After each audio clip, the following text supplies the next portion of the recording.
Hi మా. అమ్మలకి emotions ఉండవా? Feelings ఉండవా?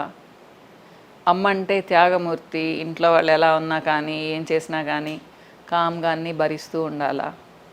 చెప్పండి. అమ్మ అంటే పని చేసే వస్తువులాగానా? ప్రతిదీ మనం వాళ్ళ దగ్గర చెప్పచ్చు, వాళ్ళ దగ్గర నుంచి ఏమీ మనం ఎక్స్పెక్ట్ చేయకూడదు. ఇలానే ఉన్నారు మా ప్రస్తుతం జనరేషన్. కానీ దీనికి కారణం అమ్మల్ని కూడా అంటాను నేను.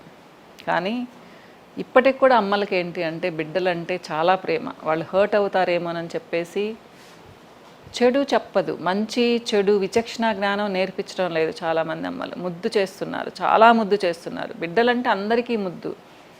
కానీ దేనికైనా ఒక లిమిట్ ఉంటుంది, ఒక హద్దు ఉంటుంది. దీన్ని దాటి నువ్వు వెళ్ళకూడదనే విషయం అబ్బాయిలకి అదే పిల్లలకి చెప్పాలి, అబ్బాయిలకి అమ్మాయిలకి ఇద్దరికీ అమ్మా. సో నేను ఎందుకు చెప్తున్నాను అంటే, ఒక కొడుక్కో కూతురుకో హెల్త్ బాగాలేకపోతే అమ్మ 1 రోజు 2 రోజులు 10 రోజులైనా సర్వీస్ చేస్తుంది. అమ్మకు 50 సంవత్సరాలు వస్తే అమ్మ కొంచెం కుంటుతూ నడుస్తూ ఉన్నా, కొంచెం డల్గా ఉన్నా కానీ, కొంచెం వీక్గా కనిపించినా కానీ ఎందుకు పట్టించుకోవడం లేదు పిల్లలు? అంటే ఏదో చేసి పెడుతూ ఉంది, ఇంట్లో పనంతా చేస్తుంది కాబట్టి వదిలేయడమేనా అమ్మని? ఒకరోజు కూర్చొని ఎప్పుడైనా అమ్మ హాస్పిటల్కి వెళ్దాము, టెస్టులు చేయించుకుందాము. 50 ఏళ్ళు దాటిన తర్వాత ఆడవాళ్ళు చాలా వీక్ అవుతారు మా. వాళ్ళకి బ్లడ్ టెస్టులు తప్పకుండా చేయించుకోవాలి, కాల్షియం చూసుకోవాలి, B12 చూసుకోవాలి, విటమిన్ D3 చూసుకోవాలి, థైరాయిడ్ ఉందేమో చూసుకోవాలి. ఎందుకంటే మెనోపాజ్ స్టేజ్లో ఉంటారు చాలామంది, 45 to 50 years. దీంట్లో ఆ టైంలో వాళ్ళ ఎమోషన్స్ కూడా వేరేగా ఉంటాయి. తిట్టచ్చు కూడా మనుషుల్ని. అమ్మ తిడితే పడలేమా? మళ్ళీ తిరిగి తిట్టడం కొంతమంది, వీళ్ళు హర్ట్ అవ్వడము. అమ్మల్ని తిరిగి ఎలా తిడతారు మా ఎవరైనా కానీ కదా? సో మేమైతే మా అమ్మ నాన్న బ్రతుకున్నంత వరకు ఒక్క మాట కూడా ఎదురు చెప్పలేదు. మేము అది చాలా గొప్పగా చెప్పుకుంటాం. మా నాన్నగారు అరుస్తూ ఉంటే మేము నవ్వుకునేవాళ్ళం చివరిలో. మా నాన్న అరవకపోతే మాకు తోచేది లేదనమాట. సో ఎందుకు చెప్తున్నాను అంటే, అమ్మంటే ఇప్పటికీ ప్రేమ లేకుండా ఉండదు. కానీ ఆమె మీద ధ్యాస పెడుతున్నారా? ఆమె వీక్గా ఉంటుంది, అంతకు ముందులాగా హుషారుగా చేయడం లేదు. అమ్మ ఒక అసిస్టెంట్ని పెట్టుకో, వంట వరకు నువ్వు చెయ్యి, వాళ్ళు చేస్తారని చెప్తున్నారా? లేదా 5,000 6,000 కూడా మిగిలించుకోవాలని అంటున్నారా? ఆలోచించండి. ఆవిడ ఎక్స్ప్రెస్ చెయ్యదమ్మా. ఎందుకు అంటే, ఎందుకులే ఖర్చు పెట్టడం చాలామంది ఆడవాళ్ళు ఇప్పటికి కూడా అనుకుంటారు. కానీ 45 ఏళ్ల లోపల ఉన్న హుషారు 50 ఏళ్ళు దాటిన తర్వాత ఉండదమ్మా. మీ చేతులు సహకరించవు, మీ భుజాలు సహకరించవు, మీ కాళ్ళు సహకరించవు. పడి చేయాల్సిన అవసరం లేదు. నేను ఇంతకుముందు కూడా ఒక వీడియో చేశాను, మళ్ళీ చెప్తున్నాను. చాలామంది అమ్మల్ని టేక్ ఇట్ ఫర్ గ్రాంటెడ్ తీసుకుంటూ ఉంటారు వాళ్ళు చేసే పనుల్ని. అమ్మలు కూడా ఏంటి అంటే చదువుకుంటున్నారులే, జాబ్ చేస్తున్నారులే అని ఏమీ నేర్పించడం లేదు అబ్బాయిలకి అమ్మాయిలకి. చదువుకోవడం ఒక పని అమ్మ, జాబ్ చేయడం కూడా ఒక పనా? కొంచెం హెల్ప్ చేయలేరా అమ్మకి? లేదు, ఇద్దరు జాబ్ చేస్తున్నారు, అమ్మాయి అబ్బాయి. ఒక 5,000 ఇచ్చి ఒక హెల్పర్ని పెట్టుకోలేరా మీరు ఇంట్లో? ఎందుకంటే అమ్మలు ఎక్స్ప్రెస్ చేయరు చాలామంది. పోనీలే అనుకుంటూ ఉంటారు. ఒక్కసారిగా వాళ్ళు పడిపోతారు. అప్పుడేం చేస్తారు? అయినా కానీ చాలామంది ఇళ్ళల్లో అదేముంది, అంతే కదా, నాకు ఇది చేసి పెట్టు అది చేసి పెట్టు అంటారు. మనుషులు మా, యంత్రాలు కాదు కదా, యంత్రాలు కాదు కదా, రోబోసా ఏమన్నా అమ్మలంటే? కాబట్టి అమ్మల్ని జాగ్రత్తగా ఉండమంటాను నేను.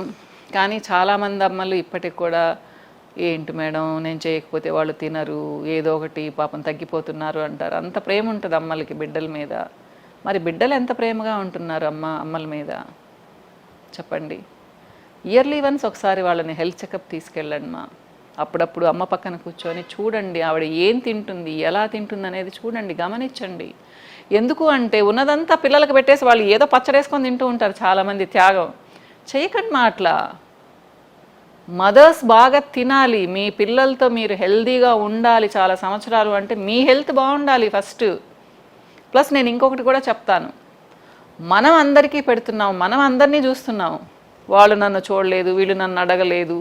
హ్యాపీగా ఒక్కళ్ళు వెళ్ళి టెస్ట్ చేయించుకోండి, ఏం పర్వాలేదు.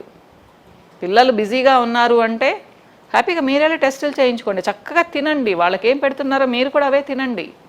ప్రోటీన్స్ చూసుకోండి, ఫ్రూట్స్ తినండి. త్యాగాలు చేయొద్దు మా అమ్మలు అనవసరంగా. మీరు హెల్దీగా ఉంటే మీ ఫ్యామిలీ మొత్తం హెల్దీగా ఉంటుంది, అది మీరు గుర్తుపెట్టుకోండి. ప్లస్ నేను యంగర్ జనరేషన్కి చెప్తూ ఉన్నాను, మీ అమ్మని నెలకు ఒకసారన్నా చూడండి, పరీక్షగా చూడండి. ఆవిడ బాడీ స్ట్రింక్ అవుతుందా, కళ్ళు లోపలికి వెళ్తున్నాయా, కళ్ళ కింద డార్క్ సర్కిల్స్ వస్తున్నాయా, నీరసంగా ఉంటుందా లేదా అనేది చూడండి. మీ అమ్మతో కూర్చొని భోంచేయండి, ముచ్చటగా మాట్లాడండి, ఆవిడ ఎక్స్ప్రెస్ చేస్తుంది. చాలామంది అమ్మలు ఇప్పటికి కూడా ఎక్స్ప్రెస్ చేయడం లేదు. తప్పుమ్మా ఇది. మీకు నచ్చకపోతే మీ పిల్లలతో చెప్పండి, ఇలా నాకు నచ్చటం లేదు, మీరంటే నచ్చటం లేదు. అమ్మే కదా అని ఏ మాట పడితే ఆ మాట కూడా అంటారు పిల్లలు కొంతమంది. పడాల్సిన అవసరం లేదు. మా అమ్మ అయితే అన్నీ భరించాలా? నాన్నలు అనరు, నాన్నలంటే భయం ఉంటుంది, అమ్మల్ని మాత్రం ఏదైనా అంటారు. నేను నా దగ్గరకు వచ్చే క్లయింట్స్ని కూడా చూస్తుంటాను, నోరు మూసుకొని కూడా అంటారు. నాకైతే చెంప పగలగొట్టాలనిపిస్తుంటుంది వాళ్ళని. ఒక 16-18 ఇయర్స్ అమ్మాయి అమ్మను నోరు మూసుకునేదేమ్మా? ఆ మాత్రం మేనర్స్ ఉండవా? కానీ అది కూడా వాళ్ళ అమ్మ తప్పే కదా. అప్పుడే గోపకేసి ఒకటి పీకితే తర్వాత అన్నారు ఎవరు. తప్పుమ్మా, మనం అలా పెంచకూడదు బిడ్డల్ని. సో నెక్స్ట్ జనరేషన్ ఎలా ఉంటుంది చెప్పండి. ప్లస్ మీ హెల్త్ జాగ్రత్తమ్మా, అమ్మ హెల్త్ జాగ్రత్త. అమ్మ హెల్త్ బాగుంటే మీకు చాలా పెద్ద అండ. ఎందుకంటే నేను అమ్మని చాలా చిన్న ఏజ్లోనే పోగొట్టుకున్నాను. మా మదర్ 62 ఇయర్స్కే చనిపోయారు ఆవిడ. సో అమ్మ ఉంటే ఎలా ఉంటుందనేది నాకు చాలా బాగా తెలుసు. నేను చాలా మిస్ అవుతాను ఆవిడ్ని. సో మదర్ స్ట్రాంగ్గా ఉండండి, హెల్త్ జాగ్రత్తగా చూసుకోండి. పిల్లలు మీ మదర్స్ని బాగా చూసుకోండి. చక్కగా చూసుకున్నారు అంటే వాళ్ళు 70-75 సంవత్సరాల వరకు హెల్తీగా ఉంటారు. మీకు అది ఎంత అదృష్టమో నేను మాటలతో చెప్పలేను. ఓకేనా? ఇంకో వీడియోలో మళ్ళీ కలుస్తాను. నమస్తే.